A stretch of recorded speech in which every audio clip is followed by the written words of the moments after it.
Yeah. Okay, thank you. So we're just going to have our final session now on race, gender and celebrity. As Barbara mentioned earlier, we've only got one paper. However, we have two lovely presenters, so we will have plenty to discuss. So Carlo Emilio Tortarolo from the Conservatorio di Musica F.A. Bonporti of Trento and Rosa Angela Alberga, an independent scholar, are presenting Leveraging Racial Biases, the Case of Soprano Tamaki Miura. Rosa Angela Alberga is a singer, independent researcher, educator and composer based in Bari. Angela holds a master's degree in opera singing and master's degree in choral conducting and choral composition. She's a digital communicator manager at Epos Teatro and Treta Opera Festival and oversees the editorial direction of audio-based educational content at Spring Reverb Studio.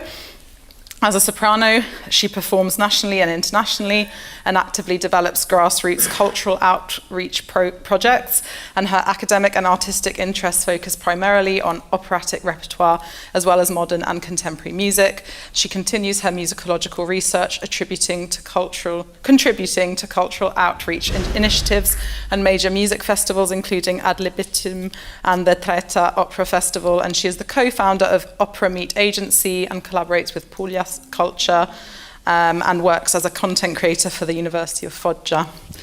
And Carlo Emilio Tortarolo is a Venetian-born conductor, pianist and cultural manager who's collaborated with leading orchestras and ensembles in Italy and abroad, conducting in the seasons of the Athens State Orchestra, Teatro Comunale di Bologna, Teatro Coccia di Novara and TNM Nîmes Occitanie, among others, and he currently serves as general manager of the publishing house Hermes 404 and secretary of the B. Cristofori Piano Festival in Padua.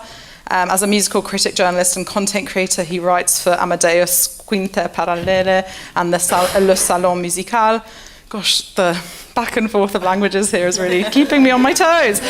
With a strong interest in musicology and philology, he transcribes music from original manuscripts for prestigious institutions such as Fondazione La Fenice and Opéra de Chambre de Genève.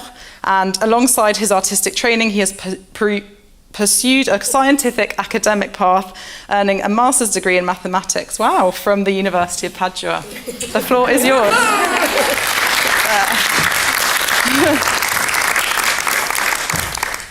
Thank you, Tamaki Miura, born Tamaki Shibata, was the first Japanese soprano to achieve a flourishing international career. She became known in Europe and America as the Japanese butterfly. However, a recognition abroad was influenced by Orientalist and gender-based stereotypes. Miura's life spanned three distinct historical periods. Her birth, the beginning of her studies, and her first marriage occurred during the second half of the Meiji period. Her second marriage and the consecration of the myth of Japanese Chocho-san on international stages took place during the Taisho period. And she continued her career into early years of long Showa period. The Meiji period represents one of the most significant phases in Japanese history, during which the country underwent rapid modernization and westernization. In this context, Western music played a prominent role, serving not only as a cultural element, but also as a strategical political tool. Unlike many other non-Western nations, where the introduction of Western music often occurred as a result of colonialism or cultural exchange, the adoption of Western music in Japan was a top-down initiative, part of a deliberate state effort to modernize the country and establish it in a competitive global power.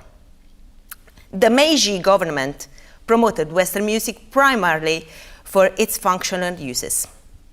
Military music, with its standardized rhythm and harmony, was seen as a means to instill discipline and cohesion among soldiers.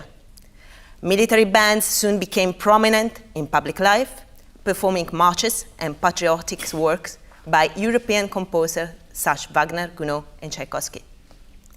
Education also played a crucial role in the adoption and dissemination of Western music. For instance, with the foundation of the Music Research Institute in Tokyo in 1880.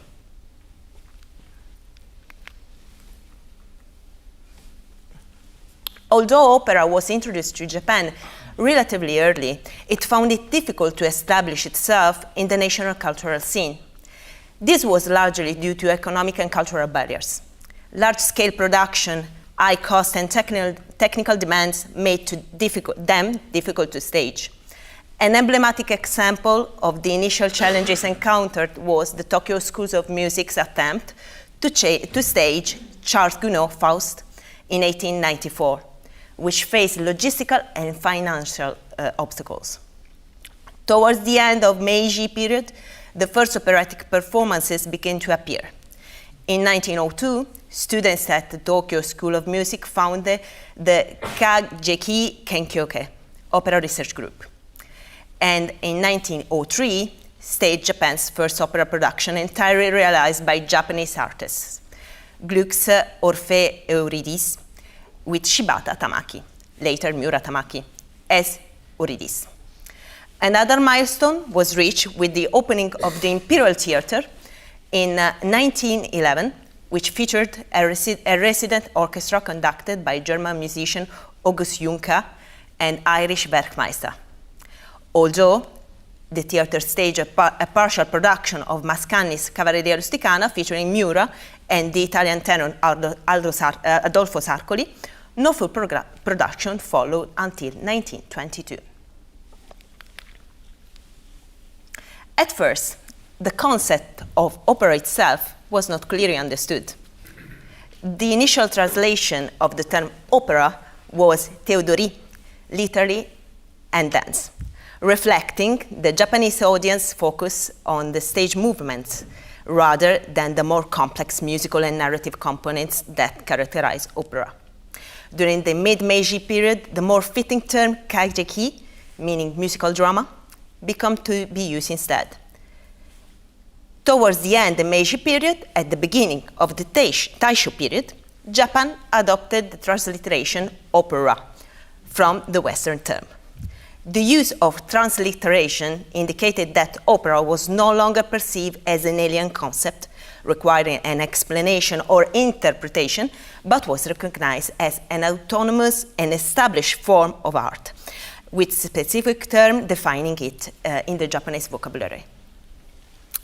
The Japanese public's appreciation of opera developed gradually, but a key moment in this process was the introduction of Madama Butterfly, the Italian opera by Giacomo Puccini, set in Japan. The tragic tale found fertile ground in Japan not only because of the familiarity of the setting, but also because of how it reflected the power and the gender relation between East and West. The first partial performance of Madama Butterfly took place in 1940 at Teikoku Theatre in Tokyo, with only highlights from the second act being performed. In the following decade, Madama Butterfly was performed in various forms, often as operetta rather than full operatic production. The first complete performance of the opera were courtesy of foreign opera companies, such as touring Russian opera, and the Italian opera the following year. In 1922 saw the first performance with all Japanese cast, staged by Asakusa Opera. By that time, Miura Tamaki had already been an international opera star for several years. The Meiji and Taisho periods were pivotal moments of social transformation in Japan. This was evident not only in modernization and westernization, but also in evolving discourse on gender roles. The Meiji government, in particular, adopted an ambivalent stance towards women's rights, promoting female education as a part of its civilizing agenda, while simultaneously reinforcing traditional domestic expectation. The Ryosai Kenbo, which translates as good wife, wise mother, is a Japanese ideology that had significant impact on the construction of women's role in society starting from the Meiji period. This concept focused primarily on women's role as devoted wives and loving mothers, emphasizing the importance of her education, but only in the context of preparing her from domestic family duties. So, from Anido's perspective, the story of the Japanese prima donna is as scandalous as it gets. Tamaki embodied the ideal of moga, modern girl, independent and westernized. Quote, "If that's how I can go to Ueno School of Music, fine." End of quote. This was what Tamaki responded to her father when he demanded that she accept an engagement in exchange for the freedom to pursue her passion. Even if it was encouraged by Meiji cultural policy, studying Western music in Japan in 1900 was uncommon, particularly for a woman. In 1904, young Tamaki, fresh from receiving her diploma, graduating from Ueno School of Music, submitted to the practice of an arranged marriage with a military doctor. 3 years later, she obtained a professorship at the same school, not being the only woman on the staff. However, the marriage only lasted another 2 years, and separating from a higher-ranking military officer had consequences. Tamaki was forced to resign from her newly acquired position as a music teacher, and the scandals never truly died down, even after she remarried.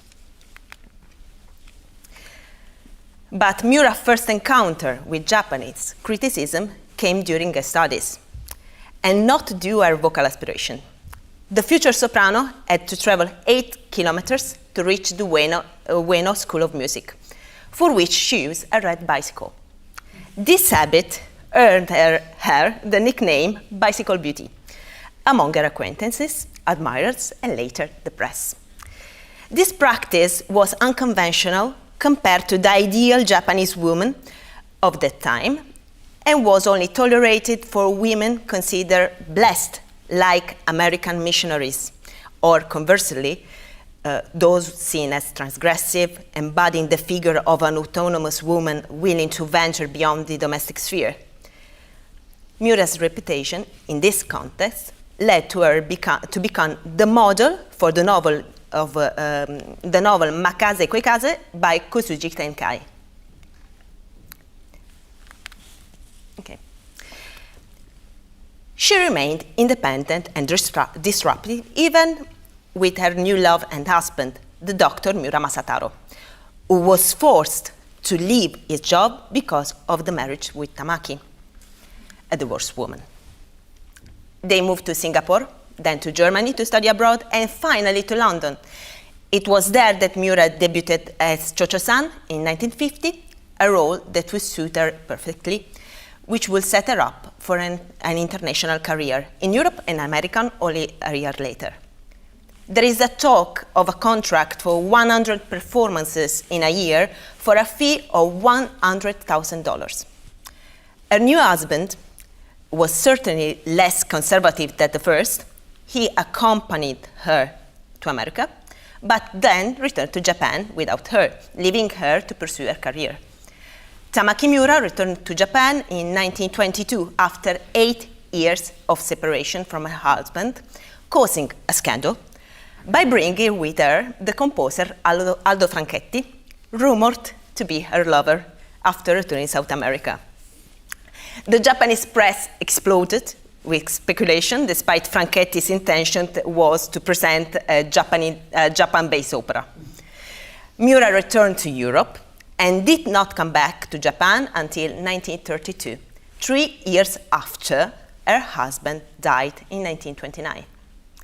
She did not attend to his funeral, but visited his grave, where she embraced the tombstone, wept, and sang.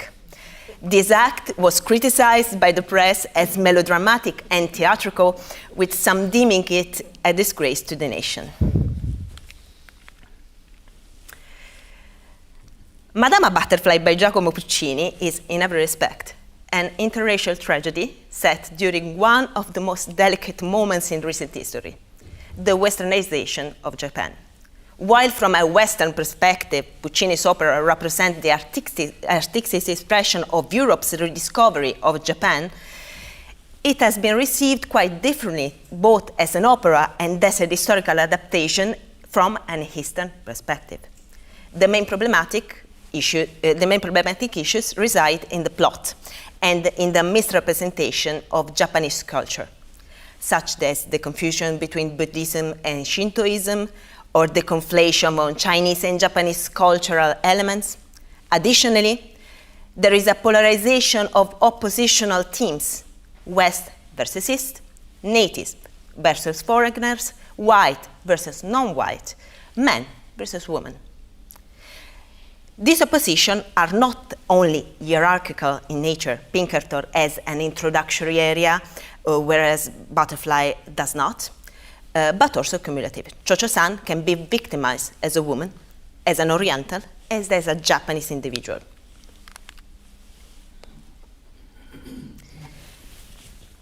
Okay. Isekai no Opera, Operas of the World, a collection of opera plots that edited by Miura Tamaki herself in 1912, the following is stated regarding Madama Butterfly, I quote, "Viewed through our Japanese eyes, the Japanese culture and custom depicted in this opera are not only extremely strange, but rather irritating.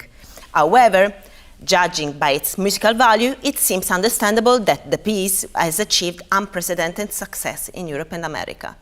And then, the first act is almost completely absurd to the Japanese and can be seen as an unfiltered expression of the fantasies of foreigners who have no understanding of Japan. End of quote. These direct quotes are essential to understand her critical awareness about Puccini's opera, the Orientalist natures of Madama Butterfly, and how exotic and stereotyped representation of Japanese culture contributed to the opera's success in West. She recognized that the depiction of Japanese culture and the custom in the opera was often inaccurate and even irritating from a Japanese perspective. However, she also realized that to succeed internationally, she had to adapt to this Western expectation, manipulating public consensus by playing up to the stereotypes, starting with their stage costume. For instance, the traditional way of wearing a kimono would have made her look hunched for a Western audience. For this reason, she devised a simpler and flatter way of tying the sashes to avoid bunches of fabric in her back, giving her a more ethereal and petite appearance. Moreover, Miura also used to wear kimono in public, a tradition that had been completely abandoned in Japan, where she and all other women only ever wore Western clothes. It was precisely in this way that she remained etched in the Giacomo Puccini's memories during the second meeting in Torre del Lago, after her debut at Teatro Costanzi di Roma, with the composer himself in the public. Tamaki wore a long-sleeved kimono, and the maestro was profoundly impressed as he felt he was seeing Butterfly in person. She could be seen wearing the traditional garment in advertising campaigns, autograph postcards, and at the social events, but it was always styled in a way that appeared sinuous to the Western audience. Using the kimono was a part of Miura's broader fundamental strategy to capitalize on Orientalism, develop her public and artistic persona, and achieve success in West.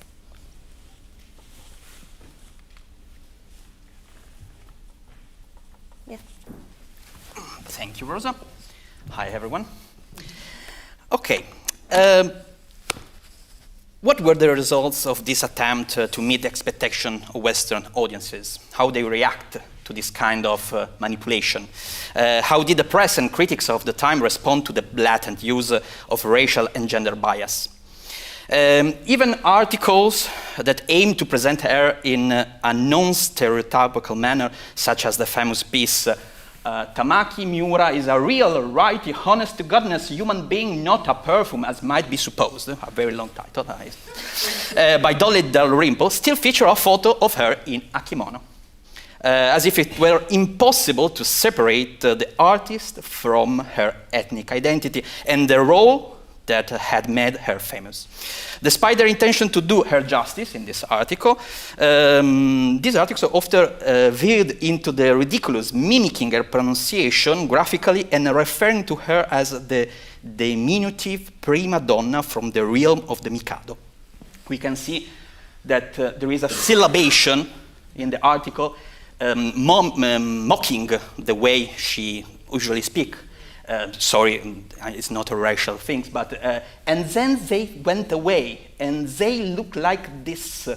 3 days later, we very fortunate. Everything was syllabated for this reason. I have to change the. Yeah. While American criticism acknowledged Miura's talent, it often described her using the same orientalization of the character to describe the artist herself. American reviews frequently depicted Miura as the graceful little Japanese singer perpetuating the image of a petite and fragile Chojo-san with remarks such as Tamaki Miura, so dainty, so Japanese was she that we were reminded of a cute, quaint little doll, wound up to act and sing for several hours. Then, after being carefully dusted to be put back on the shelf of Valentine's, she pattered about on those funny little feet of hers and gave some pretty imitation. This is a quote about the New York World article dated February 12, 1920. Fascinating insight into how the Western public perceived Miura Tamaki. While praising Miura's performance, the article described her in Orientalist terms, emphasizing her daintiness, her delicacy, and her invincible Japanesses. She reproduced the same mannerism, movements, and way of speaking in public, as Rosa already said, during interviews. Most articles about her began with a description of her as, again, petite, ethereal, being dressed in silks and in lace. We see a little Japanese Bernardo song, the butterfly with butterflies, pretty little plaything, Tamaki Miura, the most petite of the all butterflies, the little woman from the land of cherry blossoms who taught the West that East can sing. Another quote, just a tiny little woman, almost hidden in folds of silk and lace, dressed in a kimono of shaped pink crepe, tightly inlaid with embroidery of a unique Oriental design, and go on and go on. I don't want to be too much about it. Okay, for example, we have a nomination from the readers of the Vanity Fair, September 1915. We nominate for the Hall of Fame Tamaki Miura, because as a prima donna, she has recently provided even the most blasé of London's opera girls with a new thrill, because she is the first real Madame Butterfly, because she makes the Occidental members of the cast seem curiously out of the picture, because she made her debut in Tokyo in Gluck's Orfeo, the first European opera ever presented in Japan, and finally, because a native Japanese, she has mastered all the important operatic roles in French, German, and in Italian. We will see that that's not quite true, but okay, we can go. Okay, but how Europe? We talked that she began in Europe. Even European criticism, especially Anglophone, the peculiarity of soprano Miura's Tamaki ability to play roles that characterize her own ethnicity, which, as we have seen previously, will captivate the audience overseas, found resonance in written critique, starting with one of the oldest English language newspapers still in operation, the Musical Times, whose foundation can be tracked back to 1842. Tamaki performances were noted and reported in the post-war period after an initial mention in 1915. But we are Italian, as you already understand. Well, you see, there is another example. The singer looked and acted the part in what one imagines to be the true Chocho-san manner. In this respect, her impersonation is preferable to that of the average Western butterfly, who cannot be induced to make up her nose à la japonaise. Italian critical response, yes, there is a photo of Tamaki with Puccini. Tamaki Miura's relationship with Italy was highly positive, especially because she was personally identified as Madama Butterfly by Puccini himself, as we already told you about, with the meeting it's not the photo of the meeting, with the meeting at Torre del Lago dressed in long, it's the photo of Torre del Lago. Yeah. Yes, it's the photo of Torre del Lago dressed in a long sleeve kimono. The meeting, this is Tamaki Miura's words, was emotional and poignant. Puccini praised her and she responded with visible emotion. Some words, although not directly attributable to Puccini, are often reported from the encounter. Even in this context, there is an advertising for Campari. No, it's not advertising, but she say the only thing that Japan is missing is a cordial Campari, cioè a drink, an alcoholic drink. she was very, very smart. Even in this context, her childlike and genuine appearance, as well as her bright doll-like timbre, endeared her to the audience. However, Italian critics, you know, they are a little bit more precise, did not overlook her technical limitations, and noted in one of the earliest reviews published in Corriere della Sera, one of the main newspaper in Italy, March of the 1920, on the occasion of her debut at the Teatro del Verme in Milan. We translate, of course, the article. She portrayed the character of Madama Butterfly with a clear artistic talent. The vocal aspect of her performance was less compelling than the dramatic one. Miura's voice is not particularly strong, and in high notes it tends to waver. Moreover, her pronunciation is rather poor, a flaw, however, entirely excusable in a Japanese woman who does not speak Italian. There are some proofs, paper sheet that she wrote to Ricordi in perfectly Italian. Yeah, I go. The critical, seemingly distant for the scandals surrounding her initial departure from Japan, the Japanese press, particularly the Japan Times, gave extensive coverage to Miura's growing success in Europe and worldwide, fueling continuous public interest of her portrayal of Madama Butterfly. Tamaki first returned in Japan in 1922. During her time there, she performed 66 solo recitals in Hamamatsu, and she breaks all the sales records. Her relationship with the press remained unchanged when it came to her customs and private life, particularly regarding her independent travels without her husband, as well as the rumor of an affair with the composer Aldo Franchetti. We have no time, but there is an exchange between her husband and a journalist asking him, but you are at home. It's not a common thing. Even after her return to her homeland, all other attempts to revive her career immediately before and after the Second World War did not attract the attention of the Japanese media until the last recital at the Ibaki Kokai in Tokyo on the 21st March 1946, at which her advanced state of her illness was evident.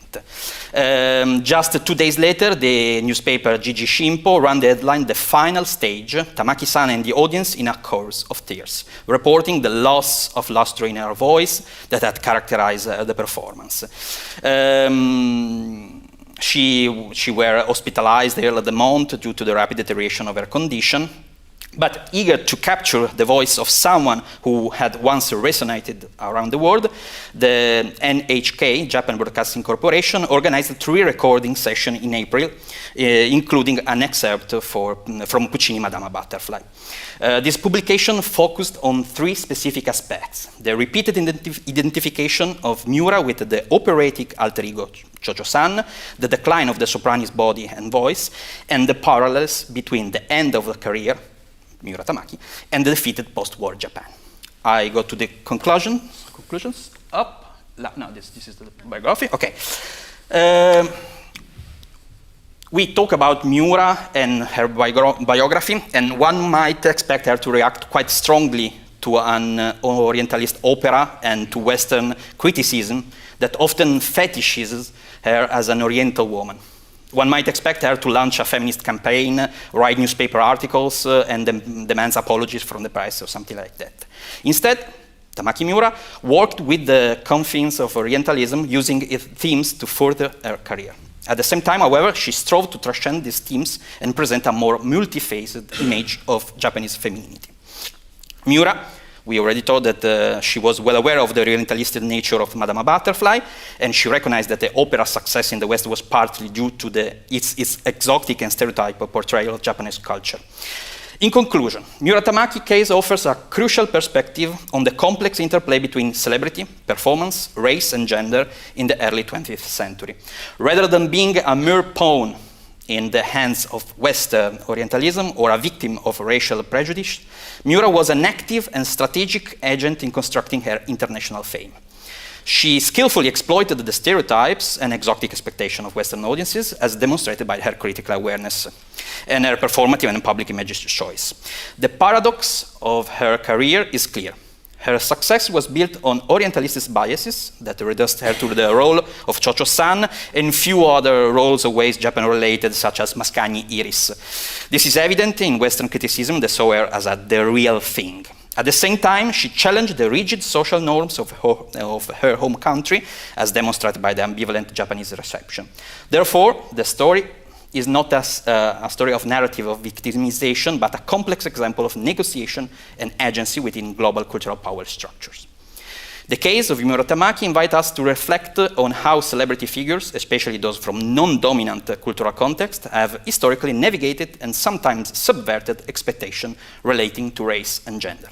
Her ability to perform and manipulate the authenticity demanded by the Western gaze while maintaining critical awareness places her at the heart of the celebrity culture dynamics explored in this conference.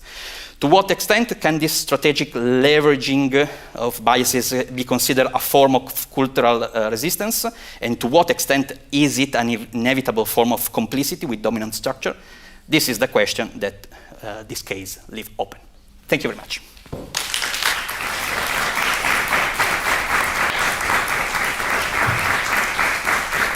So we are the only ones.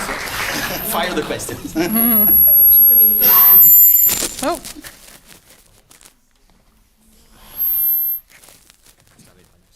Yeah, so is this one working again or amazing? Yeah? Okay. We've only got one session to discuss, but I think we will still keep the questions fairly limited because it's been a long day and I'm sure we're all, quite. So anyway, any questions? I have one. Yeah. So no, it's not very profound question. You mentioned Iris. Did she perform any other Orientalist roles apart from Butterfly? Yeah, these are the two mains. There are not so many operas with a Japan-related theme. We talk about the composition of Franchetti, Aldo Franchetti. It was for her? Yeah. So it was written for her, and in his idea, he will go to Japan to promote this new opera, but it files back because there was the scandal, but it was the other opera. Then? There are not main operas because Japan-related operas, as I said, there are not so many. It didn't do the Chinese-related opera, if you are asking. No, it didn't do Turandot, if you are asking that. The question that we are trying to understand, this is a research that we started a year ago, is she blocked her career in Cho-Cho-san, or she found the path to the international career performing only Cho-Cho-san and the others? This is the question, and it's something related to the experience in London, where she performed some arias of Puccini, and then she had the first critical response. So probably she understand that was the path to follow. Yeah. Yep. Did she play any other major Wait, operatic we need to use the microphone. Thank you. Did she perform any other Not major really. operatic Not roles? really, but in Japan, when she studied, was part of my discourse earlier. In Europe? No. In Europe, never. No. There is a quote that one of her last performance in Italy was the 20,000th Cho-Cho-san. Yeah. And we 10,000. We don't know if 2,000. 2,000. 2,000 performance. 2,000 performance. But we don't have any proof right now. We don't have any proof of that, so we didn't. But with the voice about 100 performance in America, it's quite. I've got this question. It might be a little bit assertive. Do you think if there is no Church-San, like if Puccini didn't write Church-San at all, will she be a successful singer? Because like you said that like she actually can't really sing Church-San well, but at the same time, like she is a Japanese singing a Japanese role. It's just because of that. It seems to like output her. Oh, she is the real Church-San. Okay. Yeah. The vocal standard of that time was a singer called Geraldine Farrar. And she is quite different from her. So, if there wasn't a Church-San, a role for her, I don't know if she would get an international recognition, because her voice was very little. And also, she studied with some major singer in West, but the initial study that she does in Japan doesn't involve operatic singer. Because there are none. Yeah, well, I knew full well because I So we can doubt about that. If you know. There are some recordings on YouTube, but they are late recording, as I said. So probably before. she have already sung Church-San for like the the voice is broken. And The voice is totally broken. It's broken. You know, the vibrato is so wide. Upon above a third. Yeah, the low notes are not that full, and in Madama Butterfly we know that we want the chest voice a little bit. Yeah. For this reason, I think that the Italian critic is very precise, because they don't want to publicize something as the American one. They say, okay, she is a wonderful performer, but the technique is not quite good. Okay. I think that, and it was in her prime, so probably that. Simone. Okay. Is it working? I think so, yeah. So we realized that to be a great international diva, you must have a red bicycle. Okay? That's the first point. No, it's nice. No, Yeah. I mean, from United States to Japan, It's like that. the same point. Okay. Another interesting thing that I was thinking about is that how later the Italian opera transmigrated to Japan, in comparing with the other part of Asia. I'm speaking about India, for example, no? So you told the first one was in 1904, right? Yeah. Orfeo and Euridice. So it's actually the official date of the first production in Tokyo. Yes. I mean, I think Probably the whole Japan. yeah, okay, so it was also interesting. But the point is, have you found something, some critics, where they compare her version of Butterfly with the first one, the Rosina Storchio version, the first singer of the role? Are there any comparisons? No, we didn't find anything about No, because that. you spoke about Puccini and yeah, no, because but Puccini told she is the best butterfly. But So you I know, was curious. you have to know this. The references that told about the encounter between Puccini and Miura are only made by Miura. It was her autobiography. And some of the press in Japan speaking about the meeting. Yeah, and speaking about them, but there was not, a critical stance between Miura and the first. No. Other singers, No. the first Before butterfly, nothing of that. Nothing. Okay. Before I see. finding Thank the you. photo, we were not sure that they really met.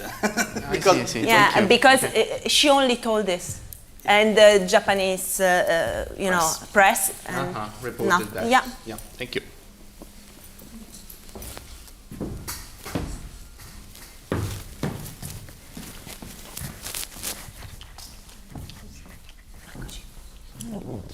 Thank you. It was a really fascinating talk. Thank you so much. Really interesting.